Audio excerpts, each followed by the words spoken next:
Fala pessoal, estamos aqui para mais um Legacy Podcast. Hoje, como vocês podem ver, a gente está gravando num cenário muito luxuoso, né amor? Está gravando em um dos estandes da RSF Empreendimentos, um dos maiores clientes do escritório. A gente já tem aí um relacionamento de mais de 15 anos. Então, queria agradecer abertamente ao Moses e ao Richard por essa oportunidade. Eu sou o Caio Barbosa e estou aqui com a minha esposa digníssima, Bruna Barbosa.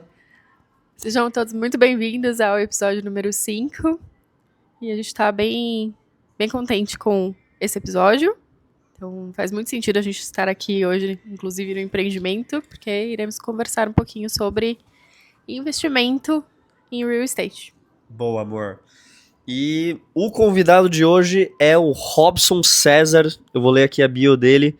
O Robson, ele é estrategista financeiro imobiliário, especialista em financiamentos com mais de 1,5 bilhão em operações de crédito intermediadas ao longo da carreira.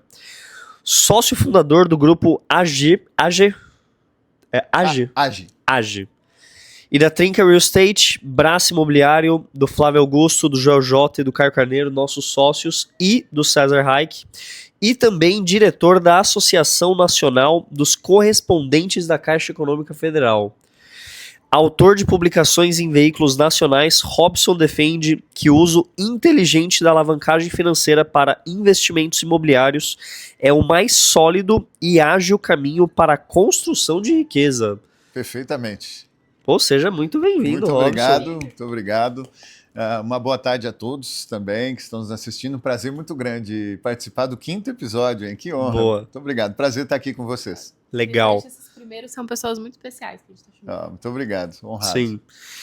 E já vamos começar logo nisso. Eu quero que você defenda essa tese de que o investimento imobiliário ele é o mais sólido e ágil caminho para a construção de riqueza. Exatamente, Caio. E não só o imobiliário, acrescento ainda a alavancagem, junto o uso de ferramentas financeiras para isso. O mercado imobiliário não é novidade para ninguém que é bom. Né? Isso eu sempre falo que é muito fácil trabalhar com imobiliário porque todo mundo deseja.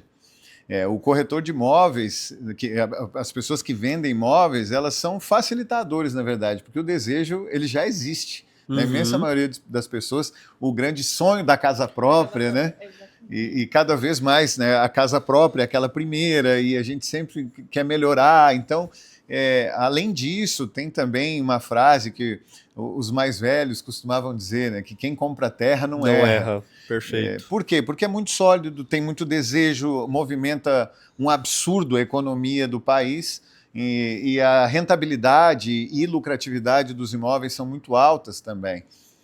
Hoje, a média de valorização dos imóveis ao ano no Brasil é 10%, em média. Né? Então, você tem ainda a possibilidade de ter mais uma renda com ele, você tem uma possibilidade de ter um lucro na conversão da compra e venda. Um imóvel como esse que a gente está aqui na planta, hoje ele deve estar custando na faixa entre 14 a 18 mil reais o metro quadrado. E com certeza quando ele for entregue, já vai ter uma valorização onde vai estar provavelmente na faixa de 20 mil reais o metro quadrado. A construção também oferta uma margem de lucro muito boa. O custo do projeto, depois dele pronto, ele já vale uns 20%, 30% a mais. Legal. E aí entra a magia da alavancagem financeira, que é uma tese que eu defendo muito, né, o uso de ferramentas, porque o brasileiro ele tem receio de dívida. Sim. Ao mesmo tempo que o brasileiro acredita que imóvel é bom, ele acha que dívida é ruim. Vocês concordam? Eu concordo, o brasileiro acha da mesma forma, mas existe a dívida ruim e a dívida boa. Com certeza. Né? A dívida, você faz uma dívida ruim quando você quer algum tipo de consumo. Ou como os investidores falam, quando você quer antecipar um sonho seu, que você só vai conseguir no futuro, mas tem a dívida boa, né? E a forma que eu conheço é por meio de consórcio imobiliário. Eu tô certo ou temos outras? Temos várias outras. O consórcio, ele é ótimo. Também, né? O consórcio ele é ótimo para algumas linhas, mas não é bom para tudo. né? Hoje o consórcio ele tem se popularizado e justamente foi repaginada a forma, né? Reconstruir a narrativa do consórcio. Que antigamente o consórcio era visto como o patinho feio, né? Para comprar o primeiro carro e olha lá. E por quê? Porque o consórcio ele era usado como loteria. Ainda se usa hoje em dia, mas cada vez menos através da educação, né, que muitas empresas e profissionais têm trazido. Sim.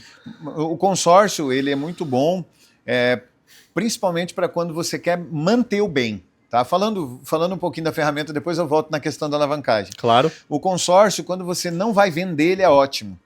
Só quando você for vender o imóvel, o consórcio não é bom, não é uma ferramenta boa. Eu vou explicar por quê. O consórcio você paga uma taxa administrativa e isso fica diluído nas suas parcelas. Você não tem o mesmo juro que o financiamento tem.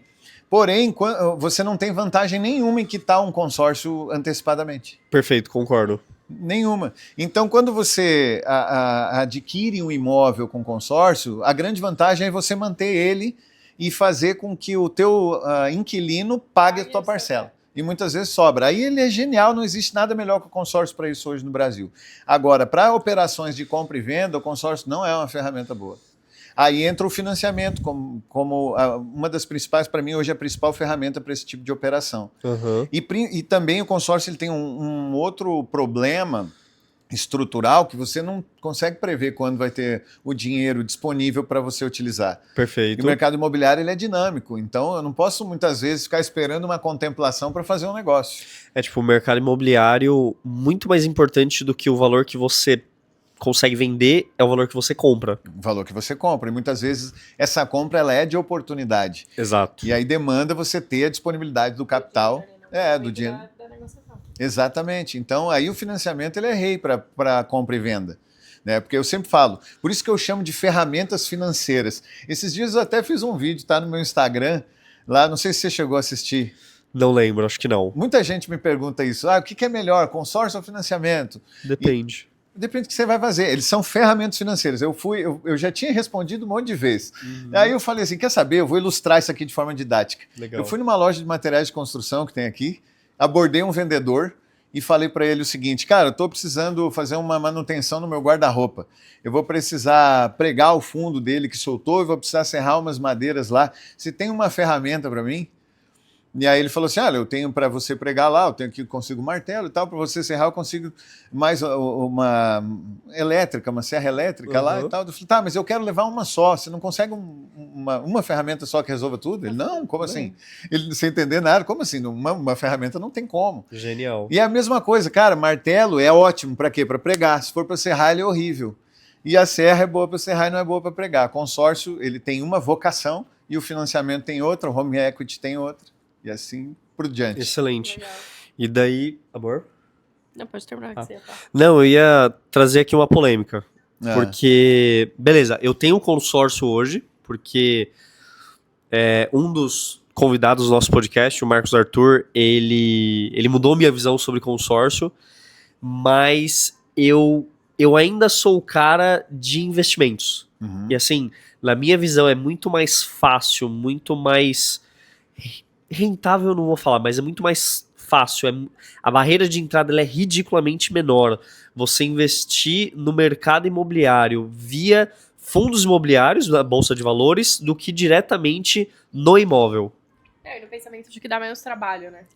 Aí Ainda sim. Não, você compra e vende ali e pronto. É, A questão rapidinho. de você ter um imóvel e toda a transação dessa compra e venda é algo que demanda, e principalmente se você não tem conhecimento e informação.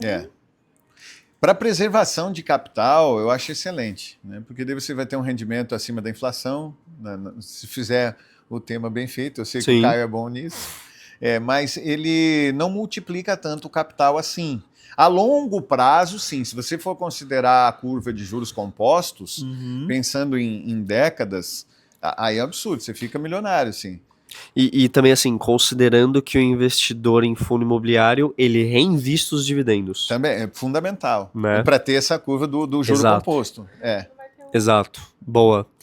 Porque, assim, eu penso assim, vamos dar um exemplo de um fundo imobiliário que eu tenho. Ele é um fundo imobiliário de shopping, ele tem aproximadamente 35 shoppings, vamos chutar Um risco 100 lojas. diluidíssimo. Exato, 100 lojas por shopping, são 3.500 inquilinos. Cara, sei lá, um custo de 100 reais a cota. Uhum. Tipo, rende todo mês. Então, assim, eu comecei a investir com 100 reais. No mês seguinte, eu tô recebendo ali meu 0,8, 0,9, 1%, enfim. E é extremamente democrático. Mas, assim, eu também entendo que é de perfis. Porque, Claro. assim, eu vejo a cota indo pra 120, eu não quero vender. Eu vejo a cota indo a 80, eu também não quero vender. Sim, Então, assim, é o meu perfil ser um investidor de bolsa de valores. claro. Porque muita gente não consegue ver essa volatilidade do patrimônio. Sim, sofre. Você compra um apartamento. Seu apartamento tá lá há 10 anos, você sabe que ele valorizou. Mas você não vê que, tipo, num dia ele tá valendo 1 milhão, no outro dia ele tá valendo 940, no outro dia ele tá valendo 1 milhão e 100. É o mesmo gráfico, só que não é percebido. Né? Exatamente. Exatamente. E eu gosto também de investimentos em fundos imobiliários porque pela questão de liquidez. Sim, Se por qualquer motivo eu precisar, eu vendo hoje é uma sexta-feira, na terça-feira tá na minha conta, sim. né? Mas, novamente, são perfis. E estratégias, né, Caio? Eu acho que é como que nem a Bruna falou. Se a gente pensar na facilidade, cara, é excelente. E vai trazer uma boa rentabilidade. Sim. Vai ter, depende do fundo ali, uma boa valorização. Então, é ótimo. E um não compete com o outro. Sim. Essa é a questão, né? É a tal da diversificação. Exato. Então, você pode ter ali no investimento em Real estate. Não, o que você estava falando antes? De fundos Fundos De fundos imobiliários. Como na questão do real estate, ter os dois. Tem os dois, Porque é lógico. um vai te trazer um investimento de uma forma diferente do outro, né? Claro. Sim. Não e deixando muito claro, né? Eu não defendo um ou outro. É sempre a diversificação, é sempre os dois. Claro. É tanto que a gente tem investimentos em fundos imobiliários e também em imóveis. Claro, claro. E é importante, né, Caio? Qual que é o melhor investimento, né? Eu conheço um grande investidor que ele trouxe uma frase um dia que eu achei excelente. Conversando com ele a respeito de investimentos, né, na bolsa, ele é muito bom. E aí ele perguntando, né, para ele, e alguém fez essa pergunta, eu não lembro quem foi. Qual é o melhor perfil de investimento? Ele é aquele que você conhece. Sim. Não, e tem a questão também do perfil do brasileiro, né? A gente ainda tem um público no Brasil que não acessa a bolsa. Ela tá muito mais popularizada hoje em dia, graças à internet. Eu acho que pela questão de muita gente comunicando. Os educadores, a facilidade de hoje um aplicativo te permitir investir. Exatamente. Mas ainda assim, a questão do investimento em imóveis, essa parte do real estate, é muito mais a cultura do brasileiro. Sim. Mas ao mesmo tempo também é mais complexo, né? Porque hoje em dia, se eu perguntar na média das pessoas, eles entendem que é muito complexo investir em imóveis ou você precisa ter uma disposição de capital muito alta para isso. Boa. Aprofunda aí. Pois é, a questão da barreira de entrada do investimento. Hoje, logicamente, combinando um pouco de conhecimento, uma pessoa que nunca fez isso, ela não vai conseguir fazer por conta. Mas hoje, se eu quiser, eu consigo ter um investimento no mercado imobiliário sem utilizar R$1 meu, sem ter exposição nenhuma de caixa. Eu consigo fazer isso hoje, através de ferramentas financeiras. E hoje, trazendo mais para a audiência, eu não sei exatamente o perfil de quem vai estar nos ouvindo, mas hoje, pessoas que estão iniciando a vida profissional, que têm uma renda de 3, 5 mil reais, elas conseguem fazer investimentos imobiliários.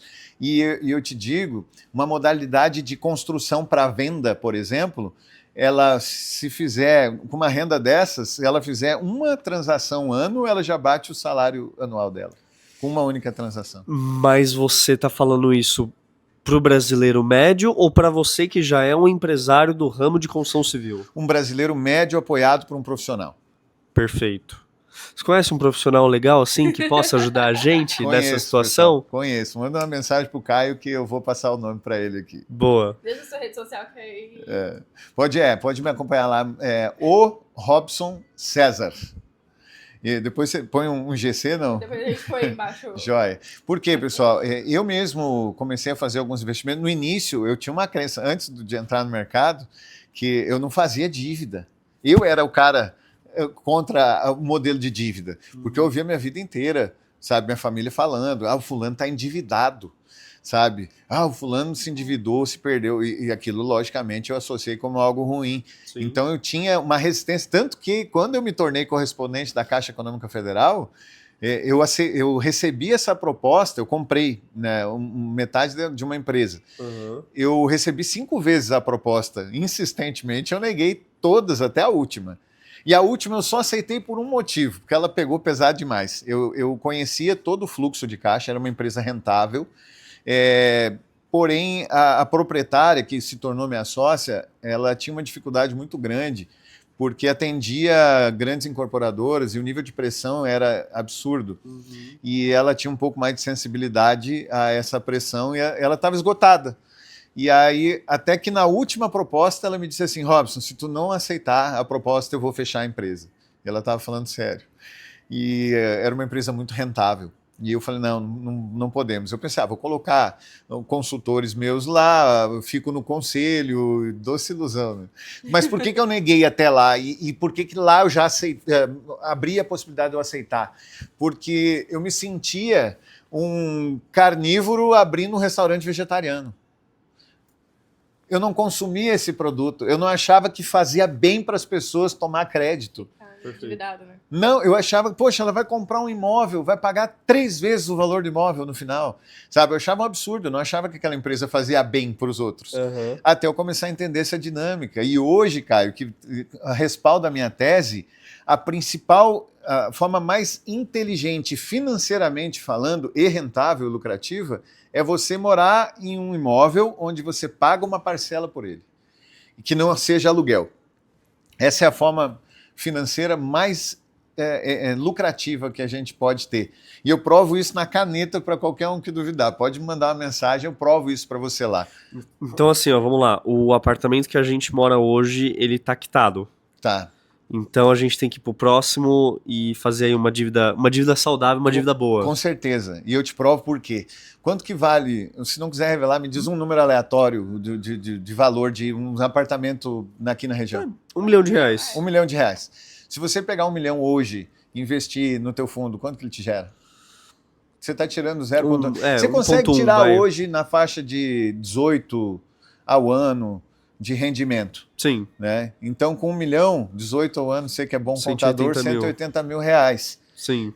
Se você fosse alugar, que é o que os gurus muito tempo pregaram, se você fosse alugar um imóvel, hoje, no padrão de R$1 milhão, o que sairia o custo do aluguel em média? 0,4. 0,4.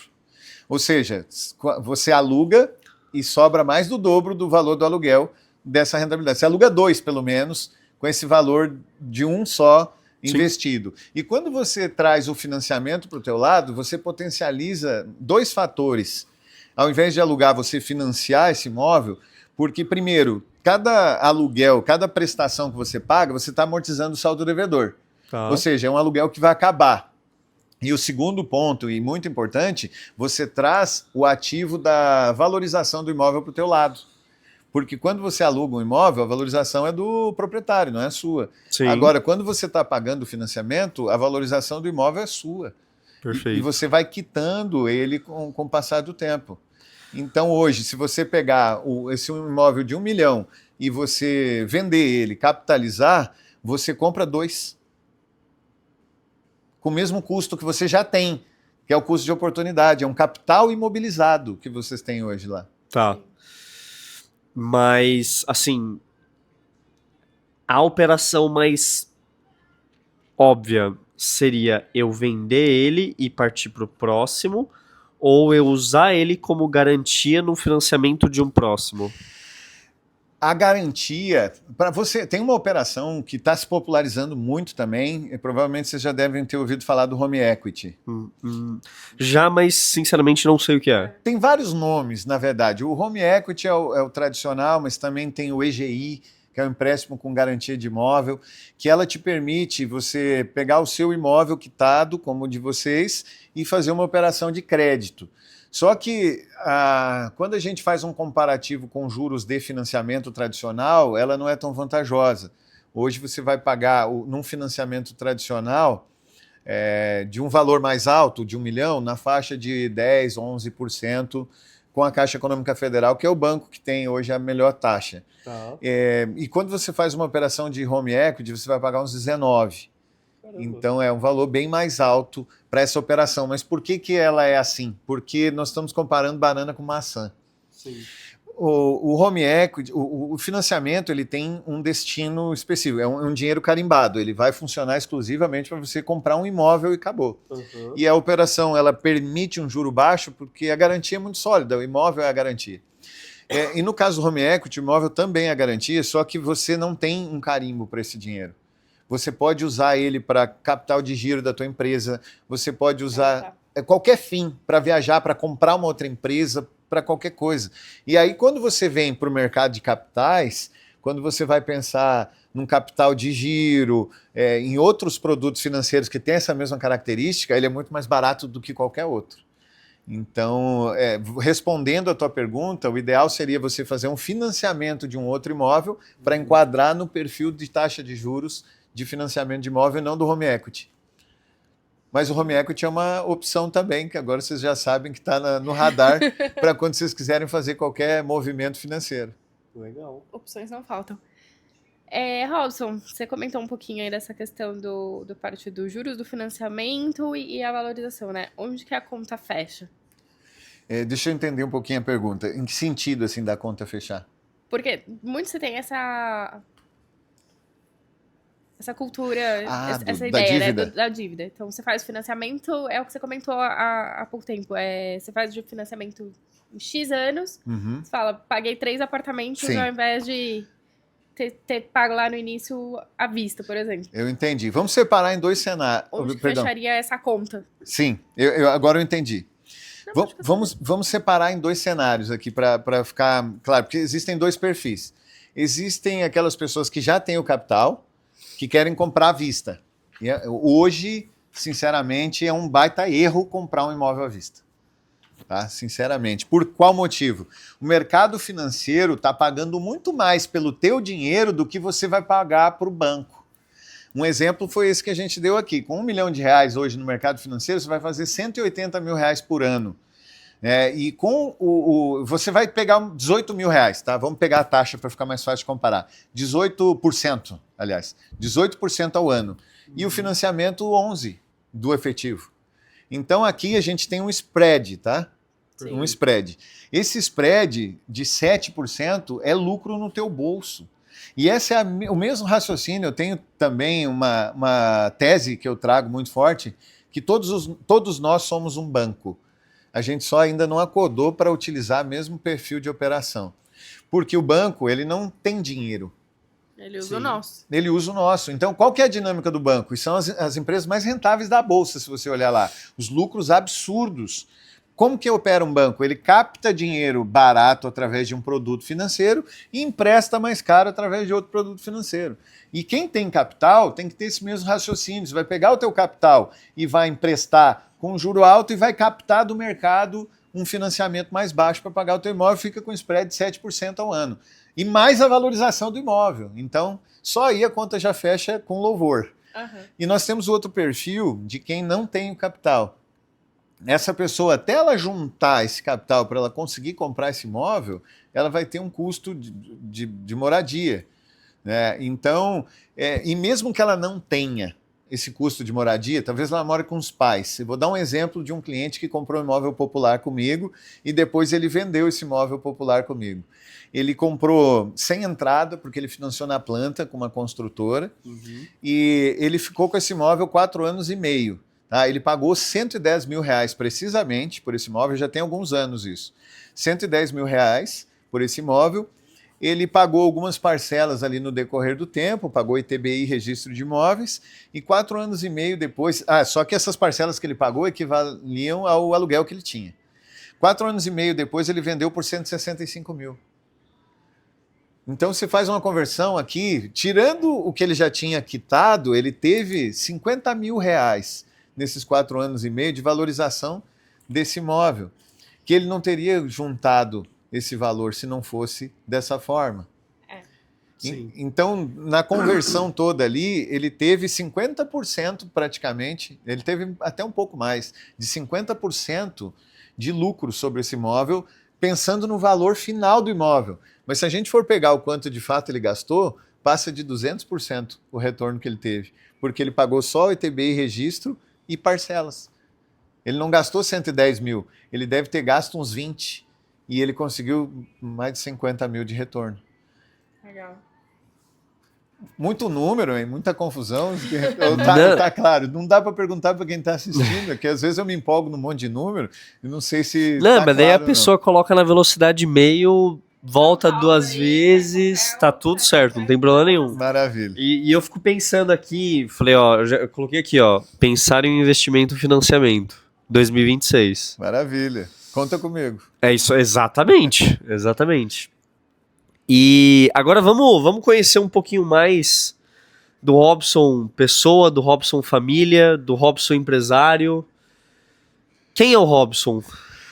Quem é o Robson? Essa é uma pergunta ampla, né? Eu gosto de dizer que eu sou um apaixonado pela vida, eu sou um pai orgulhoso, dedicado, sou um pai solteiro, cara. Até o ano que vem, viu, Bruno? O ano que vem eu caso. Já tá marcado. Tá marcado. Tá bom. Hoje eu tenho o privilégio de ter a guarda da minha filha desde os 10 anos dela, ela tem 18, e foi uma conquista, para mim, a maior conquista da minha história, né? Então, o Robson, isso me enche de orgulho, sabe? Cada dia mais. Eu sou noivo da Isara, que ano que vem será minha esposa. Sou um filho agora um pouco distante dos meus pais, né, por causa da minha mudança, né? Eu sou do Rio Grande do Sul, estou morando aqui em Alphaville agora, vizinhos. Sim. E um apaixonado por evolução e um inconformado. Acho que isso é o que mais me define. Daí, eu quero que você conte o que você fez, acho que foi semana passada, que você foi na academia, você acordou, sei lá, 5 horas da manhã, 15 para 6, você tava na academia e você não foi, e você não treinou. Porque você ia fazer um exame. É verdade. Foi só pra fazer social? Meu, não. Tem Conta estratégia. isso é genial. Tem estratégia. Na verdade, assim, ó, eu não sei se dá para ver nas câmeras, eu não tinha hábitos muito voltados à atividade física. Não tinha. Não Muito tinha, bem. lógico. Não, porque hoje eu tenho. Orgulhosamente. E eu sou um grande apreciador da gastronomia. Então, em resumo, eu quero dizer que eu comia em excesso, né? E o meu corpo começou a acumular esses excessos e eu fiquei muito acima do peso. E eu acredito muito no poder do hábito, né? Eu acredito que, é por uma questão lógica, tudo aquilo que eu estou acostumado a fazer, que o meu cérebro colocou no piloto automático, eu faço sem esforço nenhum. E não sei para você, mas para mim, no início, a academia é algo que me gerava necessidade eu tinha um esforço, eu precisava de força de vontade. E força de vontade é um recurso limitado. Ainda mais para ir pra academia. Não vai funcionar por muito tempo. Sim. No início, beleza, resolve, mas chega um ponto que falha. Por isso que a maioria das pessoas começa a dieta e paga a academia, paga o ano inteiro. Depois do carnaval nunca mais volta. Nunca mais Vira investidor. Exato. Então, por que eu fiz esse movimento de lá? Não foi só para social, não. Eu fiz esse movimento para não quebrar um ciclo.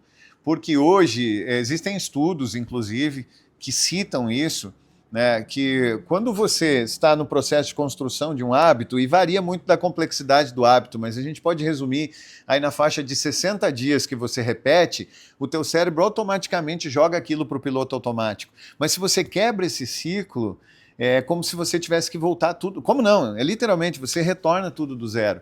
Então, o que eu fiz? Eu não ia poder treinar, porque o treino alteraria o resultado do exame. Mas eu acordei de manhã, me vesti, fiz todo o meu ritual e fui para a academia.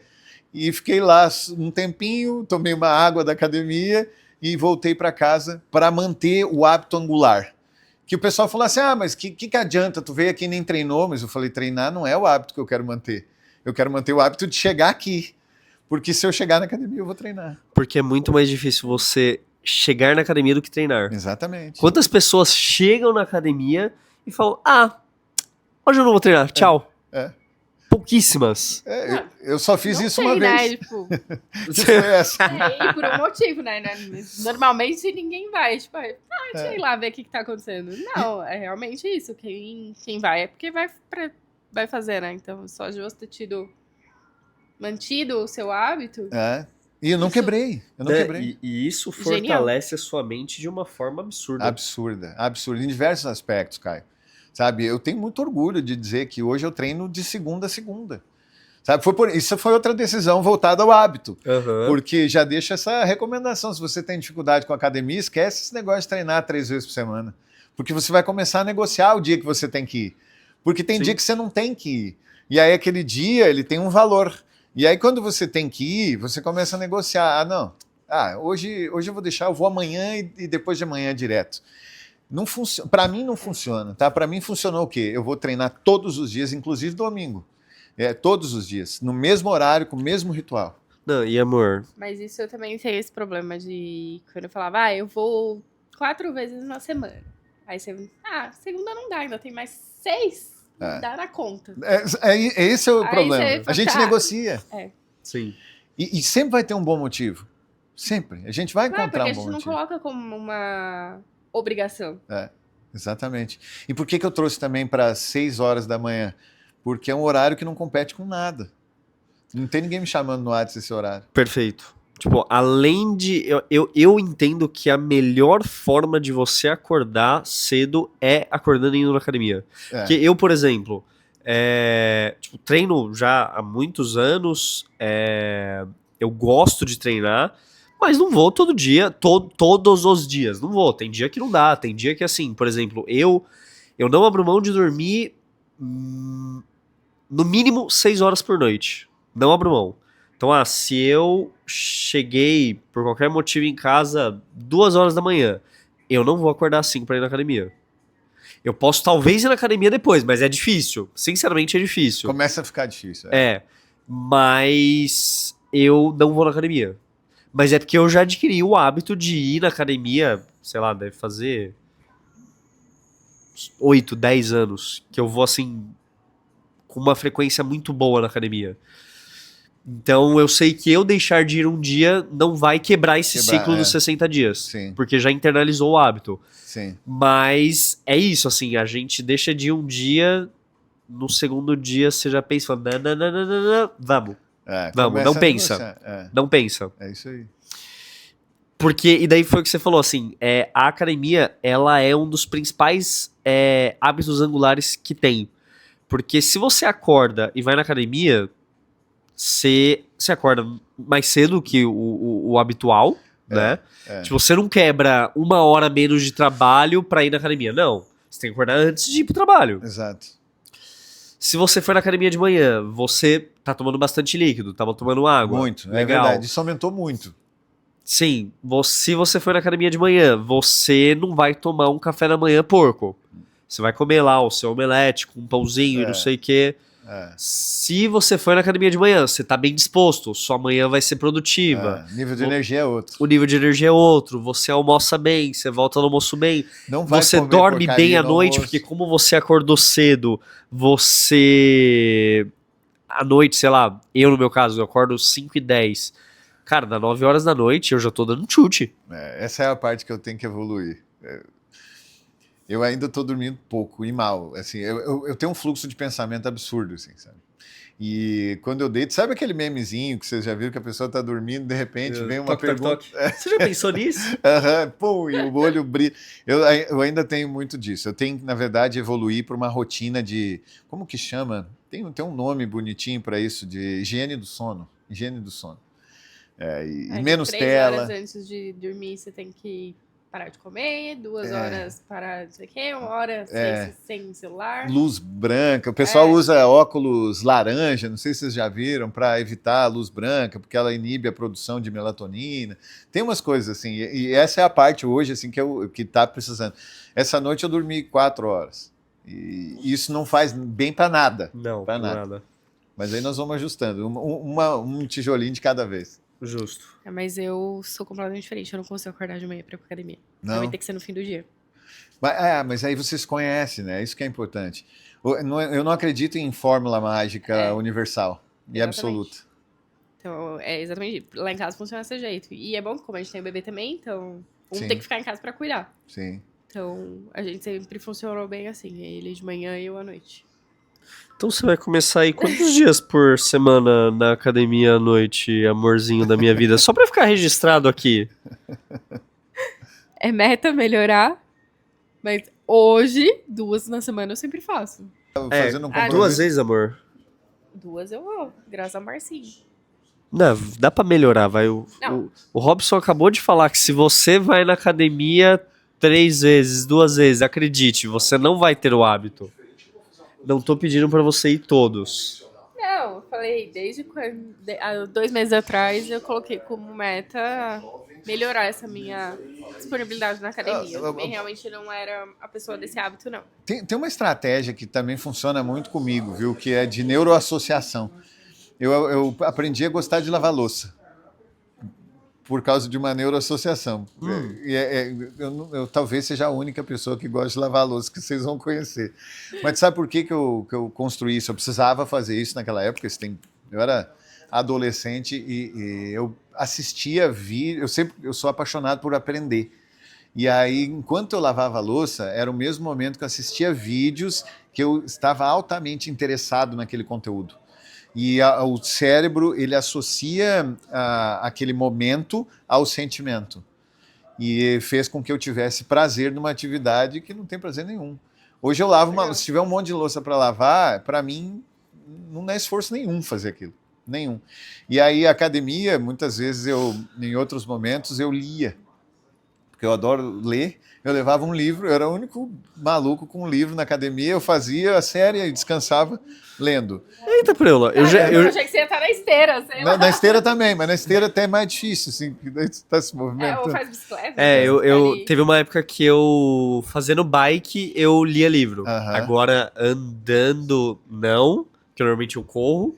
Agora, fazendo musculação, nunca, nem pensei. Porque você tem que descansar ali um minutinho. Pô, dá pra ler um monte Dá pra ler uma página ali.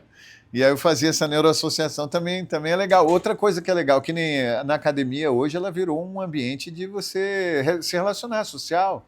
Eu encontro o Caio quando ele vai, né, que não é tão frequente assim, eu encontro ele lá. A gente com todo respeito aos nossos telespectadores. Não, fala assim, eu pô. sei que é injusto o que eu fiz, porque ele também treina na academia do condomínio. Tá? Hoje eu já fui 2 vezes. 2? Eu fui na Ironberg de manhã e eu fiz o personal agora na hora do almoço. Verdade. Viu só? Eu achando que eu tava indo todo dia, ele vai 2 por dia. Pois é. Só pra dar o troco, né? Que na eu fui maldoso na com terça-feira também foram 2 vezes. Não, essa terça não, porque o Marcinho Eu tinha... fui na quarta-feira. Tá, mas daí você treina 2 grupos musculares no mesmo dia? Não peito. Não peito. Nossa. É piada interna. É, o pessoal piada não vai interna. entender isso aí. Amor, eu acho que essa semana o Robson treinou peito 4 vezes. Caramba. Não foi isso, né? Você tá no treino não? É só... Ele interpretou isso. Mas aí, o que nós podemos contribuir mais com o povo? Você estava me perguntando da minha vida, de empresário, se falou alguma Sim, coisa? não, primeiro eu quero que você fale um pouquinho mais da sua filha, porque, cara, a sua filha vai ser um case de sucesso excepcional. Vai. Então, pensa que ela tá assistindo aqui e ela vai assistir e manda uma mensagem pra ela aí agora. Nossa, aí você vai me emocionar. Eu gosto disso. Eu tenho, para mim isso é muito forte, pessoal, porque em um momento muito difícil da minha vida, foi quando eu me divorciei da mãe da minha filha. Ela tinha 6 anos de idade, a minha filha. E não foi só o divórcio, eu entrei num furacão que consumiu tudo. Consumiu tudo. Eu perdi a empresa. Foi um momento de forja, eu uso essa palavra. Naquele momento eu fui... O Robson que eu sou hoje foi forjado naquele momento. Legal. Forjado por quê? Fogo e pancada. Fogo e pancada. Ali foi onde eu precisei olhar. Foi muito difícil transpor aquele momento. E com 10 anos, quando a minha filha tinha 10 anos, eu reconquistei a guarda dela. E sem judicial, sem problema, sem nada. E foi uma conquista, de fato, onde todos nós, eu, a minha filha e a mãe dela, e a mãe dela é uma pessoa com nível de orgulho exemplar. E ela pode assistir também, não é problema nenhum. Ponto da mãe dela chegar e falar assim, olha, eu concordo que você é a melhor opção para cuidar da nossa filha. Vocês imaginam o orgulho que eu tive quando eu escutei isso? Eu construí isso. Não foi em vão. Eu sei cada etapa do que eu fiz para chegar nesse momento. E aí, a partir disso, então, minha filha veio morar comigo, eu me tornei um pai solteiro há 8 anos. Eu sou um pai solteiro. E não foi fácil, porque eu nunca fui mulher. Por mais estranho que isso possa soar, eu não sei todos os processos, os ciclos, desde o posicionamento no mundo que a gente vive é muito diferente. Eu acredito não na competição dos gêneros, mas nós somos complementares e cada um tem aptidões, funções, nenhum é melhor que o outro também não. Mas são papéis distintos. Sim. Então, para mim, foi uma escola muito grande entender isso. Eu tive suporte também. A minha noiva mesmo, a Isara, me ajuda muito nesse quesito. Fora que você estava formando uma pessoa, né? Então, querendo ou não, como que você... Sem saber desse universo. Exatamente. Então, mas eu tive muito suporte e nesse momento lá da separação, logicamente, para a criança, isso é algo muito agressivo. Um dia ela mora com o pai e com a mãe, e de repente ela não via o pai dela mais dentro de casa. Sim. Então, lógico que ali houveram traumas que foram construídos e a gente vem nesse processo de evolução juntos, tá? E hoje a minha filha é um grande orgulho para mim. Um grande orgulho. Ela acabou agora de prestar o vestibular e ela se destacou. Primeiro ela fez um preparatório para esse vestibular. E aí eu vou contar algumas conquistas aqui que me deixaram muito orgulhoso. Nesse preparatório, houveram algumas competições internas ali, e ela ganhou, não sei se todas, mas pelo volume...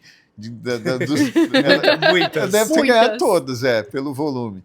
Aí, uma outra universidade similar, porque ela quis fazer business, ela quer ser empreendedora, e isso também me enche de orgulho. Demais. E aí ela ganhou um convite para prestar o vestibular, né, a jornada para ingressar nessa universidade. E ela passou lá nessa universidade, foi muito bem. E olha que genial que esses caras fizeram. Ela chama PIB, né, essa universidade. Eu não lembro o que quer dizer PIB, mas é uma escola focada em empreendedorismo. E é genial assim, o que esses caras estão fazendo. Essa universidade ela é daqui do Brasil? É do Brasil. É do Brasil. Ela foi fundada em Balneário Camboriú. Eu realmente não lembro o que significa PIB, mas se você escrever PIB Education, se eu não me engano, assim, vocês vão achar lá. Um dos sócios aqui da unidade de São Paulo é o Theo Braga, que é filho do João Kepler. Sim. E o João está muito envolvido lá também, eu tive algumas vezes com ele lá, e ela foi fundada por um rapaz chamado Mohamed, que hoje ele tem, se eu não me engano, são 28 anos de educação, e mais de 40 mil alunos nas universidades todas que ele tem. Um histórico fantástico. E o projeto é excelente. E o que eles construíram? Um dos cases dentro desse processo seletivo era criar uma solução para a expansão da academia Six Sport Life. Conhece essa academia? É uma academia de altíssimo padrão. Tá, eu acho que eu já ouvi falar dela. Ela tem algumas unidades aqui em São Paulo e, se eu não me engano, tem no Rio, em Fortaleza. Eu não lembro bem onde ela tem unidades. A mensalidade dela é R$ 3.500. E aí precisava, né, todos os alunos, se eu não me engano, foram 600 alunos que concorreram. E agora saiu o resultado, e olha que interessante, eles selecionariam cases, e o melhor de todos os cases vai se tornar sócio da Six. Caramba! Imagina! um aluno ali de 18, 20 anos, Nossa. monta uma solução, os caras vão apreciar e a escolhida vira sócio, ganha um equity de uma empresa que Aos hoje o 18 valuation anos. dela é 18 é. 30 milhões. Quem empreender já Caraca. começa... Já começa ali. E ela, recebemos a notícia, foi uma das 3 selecionadas, as 3 finalistas, o case 1 é dela. Então, ela, nesse momento a gente não tem o resultado ainda, mas talvez a minha filha é a próxima sócia da Six. Que demais. Fiquei muito orgulhoso, muito feliz. Cara, é pra ficar mesmo, porque realmente, e acho que muito bonito ainda o que você comentou, da questão de você ter conseguido a guarda dela, mas muito por conquistar isso. Conquistado. Então, realmente, principalmente a gente sempre vê, em separação, geralmente é mais a mãe, né? Geralmente. Geralmente a gente quase não vê do pai ter a guarda É. mesmo da criação. E quando a gente vê é mais essa questão judicial, fica meio a meio, fica lá e fica aqui. E a gente sabe o quanto a briga em si, por isso tem os traumas e tem o clima que não é legal, né? Então, parabéns pela... Acho que essa é a sua maior conquista. Com certeza, Obrigado, Bruno. Obrigado pelas palavras. Eu, de fato, fiz essa construção porque eu não fui um bom pai pós-separação. E um dia eu acordei e percebi. Porque eu sinceramente, estava no olho do furacão. A minha vida tinha desmoronado. E quando eu vi que eu já tinha... Eu chego a me emocionar, não vou ficar... Eu já tenho... Quando eu falo de alguns assuntos, é difícil. Mas eu entendi que eu estava construindo traumas na pessoa, que eu era o responsável por dar todo o suporte para ela poder brilhar nesse mundo, e eu era a pessoa que estava prejudicando ela, na verdade. Sim. E quando eu vi a minha filha, e eu até evitei de ver ela algumas vezes, logo depois da separação, eu olhava para ela, eu lembro dessa situação de eu chorar quando eu via ela, pensando assim, nossa, me desculpa, que azar você teve. E de me ter como teu pai. E isso é difícil até hoje para eu lembrar. Sim. Mas hoje é o contrário. Isso que importa. Hoje, literalmente, eu sou muito orgulhoso do pai que eu sou também. Então aproveita aí e deixa uma promessa para sua filha. Uma promessa de que eu vou estar em toda a minha existência, na primeira fila, aplaudindo todas as tuas conquistas. Sempre te protegendo, te amando e celebrando, né? Todos os grandes feitos que eu tenho certeza que você vai construir. Muito bem. Muito bem. Eu também, poxa, vocês me emocionaram. Mas é muito forte isso, né? O nosso papel, né, como pai, como marido, inclusive separação. Eu não tinha maturidade suficiente, que eu tenho hoje. Se eu tivesse a maturidade que eu tenho hoje, não sei, eu não gosto de ficar trazendo possibilidades. Os acontecimentos, todos os acontecimentos da sua vida moldaram a pessoa que você é hoje. Exato, mas se você hoje está num relacionamento difícil, busca ajuda.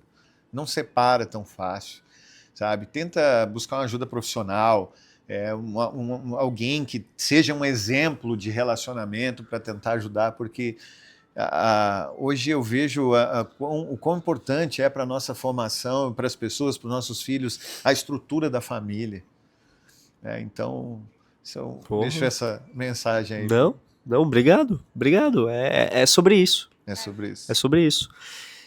E para a gente encaminhar aqui para o nosso finalmente, Robson, eu acabei não contextualizando, mas a gente se conheceu num dos eventos que eu diria foi um dos eventos que mais mudou a minha vida, que foi o Family Circle do ano passado. Family Circle, casualmente falando de família, né?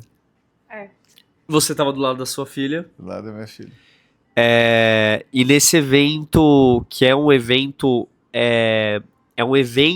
da MLS, da Mentor League Society, voltado exclusivamente para a família. Então, a Mentor League Society, ela é uma liga de educação empresarial, a maior liga de educação empresarial do Brasil, e ela tem o único evento presencial dela para falar sobre a família.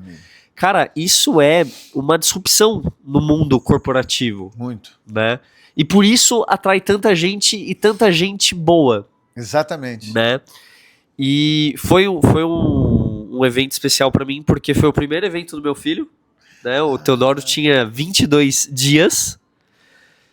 E foi o evento que eu conheci o Calete também, Ah, tu conheceu? É verdade. outro gaúcho. Gaúcho. Olha aí, ó, verdade, como os verdade. gaúchos mudaram minha vida nesse dia. Olha aí. Porque eu conheci o Calete lá, e de lá a gente veio se aproximando de setembro de 24 até março, abril de 25, que foi quando a gente fundou o nosso clube. E aí, 3, 4 meses depois, a gente entrou na MLS como mentores também. Que feito também, viu, pessoal? Olha, não é para qualquer um. Tenho muito orgulho de vocês, viu? Obrigado. Obrigado mesmo.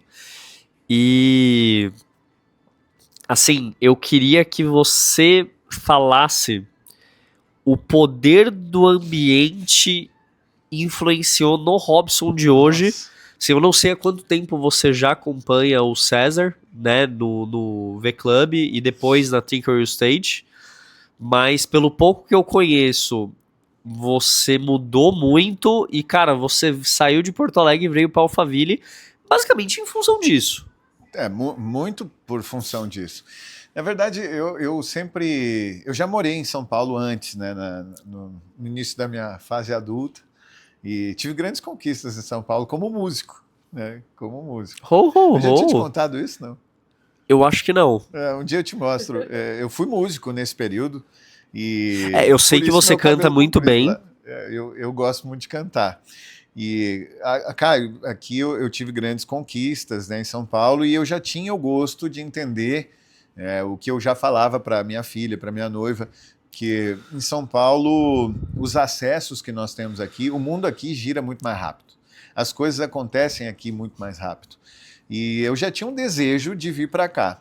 Eu sabia que era inevitável. Em algum momento eu ia estar aqui. Mas falando de ambiente, que foi a tua, né, a colocação, o ambiente, ele me moldou. E, na verdade, o ambiente foi o que moldou cada um de vocês e o que moldou você também. Talvez algumas pessoas não tenham essa consciência. Se você não gosta do seu atual presente, da sua vida atual, talvez você tenha que mudar de ambiente. E ir para um ambiente melhor. Certamente, porque certamente. Nós somos fruto do meio, do ambiente. E ponto final. Esse é inquestionável. Porque, não, eu posso ser mais forte, vou influenciar meu ambiente. Olha, talvez sim, mas a chance é mínima disso de fato acontecer. A probabilidade é você começar a adotar os padrões de forma inconsciente do teu meio. Sim. E tanto é que, por exemplo, hoje eu treino todo dia, por quê? Porque o meu meio hoje treina todo dia. Sabe? Então, eu vejo isso em diversos aspectos. Se você está em um ambiente de pessoas voltadas à aquisição de conhecimento, evolução, isso vai se tornar natural, porque primeiro é o assunto. Sim. Sabe? E você também quer pertencer, você começa a falar, daí, pô, que legal que o Caio faz isso. Aí, mas não é só o Caio, a Bruna também faz, o fulano. Pô, eu quero fazer pelo menos para ver. E quando vê, eu estou fazendo, mas aí eu estou fazendo porque eu gosto da companhia do Caio. E aí aquilo se torna um hábito meu, e isso tanto para o bem quanto para o mal. É importante ficar claro isso também. Sim. Então, para mim, o ambiente, eu estou aqui em Alphaville hoje por causa do ambiente. Porque eu entendo essa estratégia poderosíssima, que é você estar no ambiente onde as pessoas... Primeiro, o que eu prezo no ambiente? Princípios e valores, que é o que você viu no Family Circle. Sim. Por que congrega tantas pessoas? Você não parece que as pessoas da MLS que você conhece são pessoas do bem? Sim. Não parece um número muito maior do que a média do que a gente encontra nos outros lugares? E parece que a gente se conhece há muito mais tempo. Por que você acha que isso acontece? Qual que é o fator? Princípios e valores alinhados. Quando você conhece as pessoas, você fala assim, mas é todo mundo muito parecido nisso, né? E você faz amizade muito fácil, e as pessoas começam a se tornar ali muito próximas de você com uma facilidade que você não encontra por aí. Então, assim, exceto o Caio que faz amizade e quer levar todo mundo pra casa. Comigo já não é tão simples assim. Mas é isso, quando a gente quer as pessoas próximas. Exato. Você fala assim, com uma agilidade, uma rapidez, por conta disso. Porque são pessoas muito parecidas. E tem, como você falou, os alinhamentos todos. Então, fica muito fácil da gente se conectar nesse ambiente. E o César, eu conheci ele... Eu me identifiquei muito quando eu conheci o César, mas uma coisa me chamou a atenção. Quando eu conheci o César antes dele me conhecer, através do Instagram. Porque o César é amigo do Will, e eles até tiveram o V-Club juntos, né, por um tempo, e eu via as postagens do César e me chamava atenção, sabe? Falei, porra, o cara sempre alinhadinho, sabe? Sempre tudo direitinho, e no shape, estudando, fazendo academia. Eu falei, pô, que padrões elevados esse cara tem, Sim. sabe? E eu fiquei observando ele e eu achava interessante essa... Mas eu não imaginava que eu ia conhecer o César nem nada, só me chamou a atenção. Passou um tempo, o Will fez um evento para empresários na cidade de Novo Hamburgo, que é perto de onde eu morava, e aí eu falei, poxa, faz tempo que eu não vou no evento. Comprei para mim e para minha noiva, e nós fomos lá no evento, e o evento estava o César também ministrando junto com o Will, estava a Marília, que é a irmã do César também, nesse mesmo evento, conheci a esposa dele também, e cara, quando eu conheci o César, assim, bateu tanto, sabe, foi tanto é que ele mesmo, numa fala lá, que eu peguei o microfone, ele olhou, cara, da onde a gente se conhece aí? De onde é que a gente se conhece e tal? E a gente, de fato, não se conhecia. Não, eu falei para ele, olha, eu acho que é energia. Né? Com certeza. E a partir daí a gente se conectou bastante, sabe? Hoje eu tenho o César como um grande amigo, mentor, o César é meu mentor ainda, foi meu mentor durante todo o período do V-Club, uma pessoa que me inspira em diversos aspectos. Hoje eu estou treinando por causa do César. Vou te dizer que ele tem uma grande influência nisso. Nesse hábito. Sim, por quê? O César, de forma muito gentil, sabe? Nunca... Ele sempre teve muito tato, mas o que ele me fez entender? Ele nunca me falou isso dessa forma, mas o que ele fez me entender? Robson, se você não está cuidando do teu corpo, isso é uma mensagem que me passa que você não está cuidando de outras coisas também. Ele falou isso ontem, né? Na academia. Ontem ele falou. Só que ele nunca tinha... Ontem, tu viu que quando ele falou isso, depois ele veio me acolher. Falei, não, mas fica tranquilo que...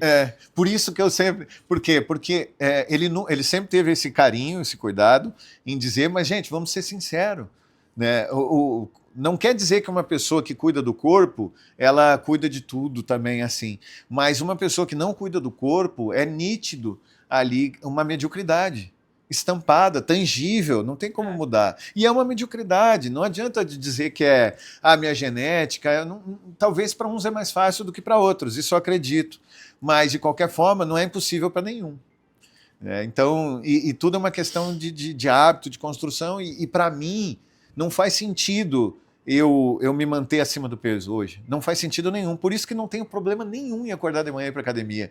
Por quê? Porque eu estou aqui... destruindo uma mediocridade que, para mim, quando eu olho para ela, eu falo, se eu não tiver a capacidade de vencer você, eu certamente não vou conseguir vencer todo o resto que eu quero conquistar na minha vida. Então isso para mim é só um detalhezinho. Logo nós vamos gravar um podcast comigo sem camisa, no shape aqui. Opa! Podcast de verão. Teremos. Por quê? Porque isso é inevitável hoje. Eu tomei essa decisão e eu vou fazer isso primeiro porque eu sou capaz, sim. Eu tenho certeza que eu sou capaz. Sim, eu também. E porque eu tenho coisas muito mais difíceis para conquistar nessa vida. É isso. Maravilha. Robson, e a pergunta-chave do podcast? Qual o legado que você quer deixar? Pelo que o Robson quer ser lembrado aí pelas próximas gerações? Boa pergunta. Pelo que eu quero ser lembrado? Eu penso que eu quero ser lembrado por ter sido um exemplo a ser seguido. Porque eu acho isso, não pelo meu ego, mas eu penso que é uma obrigação nossa. A gente tem um impacto muito grande na vida das outras pessoas. E a gente talvez não perceba. E talvez menospreze esse impacto. Porque eu tenho certeza que eu inspiro muitas pessoas, eu tenho certeza que o Caio, que a Bruna inspiram muitas pessoas hoje. Né? E aí eu fico pensando, poxa, quanto mais a gente vai poder influenciar, como o César me influenciou, que eu falei aqui para vocês. Quando eu vi o César a primeira vez, ele já exerceu um nível de influência muito grande pelos padrões que ele segue. Então eu quero ser esse cara que vai elevar padrões para que mais pessoas possam querer se tornar melhores. Eu acho que de forma resumida eu poderia dizer isso, porque a minha filha está me olhando o tempo todo. O tempo todo. Ela não escuta o que eu falo, ela escuta o que eu faço. Isso faz. Ela respeita, sim, o que eu falo. Ela pode até fazer por amor ou pela minha autoridade, mas inevitavelmente ela faz o que eu faço. E eu vejo isso em cada detalhe, nas coisas boas e nas coisas ruins. Sabe, nos bons hábitos e nos maus hábitos. Sabe o que ela me falou ontem? Ela chegou assim, pai, eu nunca falei nada para ela. Fui na academia. Tô treinando. Pai, quero ficar bombado. Ela brinca. Sério? Ela brinca comigo. Pai, tô começando a treinar, fui... ou seja, já é um hábito que ela está começando a incorporar naturalmente. Por quê? Porque ela está vendo. Porque ela está vendo o que está acontecendo. Então, eu acredito que essa é uma grande responsabilidade que a gente tem perante o mundo, não só a nossa família. Sim. De sermos exemplos. Sim, com certeza. Maravilha. Pergunta Tô- respondida. Não, queria agradecer pela oportunidade de ter você aqui como convidado nosso. Cara, a gente ainda se conhece há pouco tempo, mas eu tenho certeza que a gente vai se aproximar muito, principalmente esse ano aqui de 2026, que cara, faz um mês só que a gente começou a treinar. E olha o tanto de coisa que aconteceu nesse um mês. É verdade. E daí volta o que a gente falou do ambiente, né? Quando a gente encontra pessoas que têm os mesmos princípios e valores que a gente acaba sendo mais intenso com essas pessoas, e daí o que eu gosto de falar é que intensidade distorce tempo. Exatamente. Então, o que a gente poderia construir em 5, 6, 7 anos com uma pessoa que talvez não tenha os mesmos princípios e valores que a gente, eu tenho certeza que a gente pode construir junto no próximo ano. Com certeza. Então, eu queria agradecer, assim, você é um cara que me inspira muito, você fala muito bem, você é um cara presença, você é um cara que tem... Você não quer, assim, agradar ninguém, você não quer ser bajulador, você fala o que você tem que falar, e isso tem que ser valorizado. Sim, obrigado mesmo, é um prazer enorme treinar com você, apesar de você pesar muito mais do que eu tenho que pegar o mesmo peso que você, e eu gosto disso. Puxando a régua pra cima. Exatamente, exatamente. Obrigado mesmo. Cara, eu que agradeço, Bruna, a gentileza de vocês de me convidarem para estar aqui. É um prazer muito grande ter tido esse momento aqui com vocês. E a Bruna eu conheço um pouco menos, mas eu tenho certeza, Bruna, que eu já posso, né, por características, né, dizer que já admiro muito você, porque o Caio é um cara fantástico, né? Agradeço as tuas palavras também, carinho, e recíproco, viu, Caio? Te admiro muito. O Caio é um cara de ação, né? O Caio precisou executar, o Caio faz, o Caio tá lá, e olha o quanto você construiu, meu amigo. Sim. Sabe, nesse tempo. O Caio hoje é um mentor da MLS, sabe? Junto com o Calete, que é outro queridão.